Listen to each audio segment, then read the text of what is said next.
Jesus told a parable that has the power to heal guilt, restore broken hearts, and redefine what grace truly means. This is not just a story, it is a mirror of the human soul.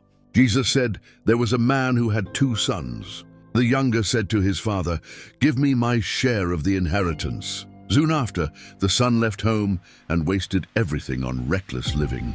But while he was still a long way off, his father saw him and was filled with compassion. He ran to his son, embraced him, and kissed him." The prodigal son represents every human heart that believes freedom exists away from God. But distance from the Father always leads to emptiness.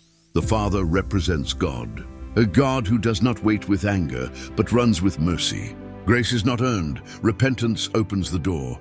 God restores identity, not shame. The older brother shows us another danger, living near God without knowing his heart. Comparison. Pride, religion without love. Which son are you today?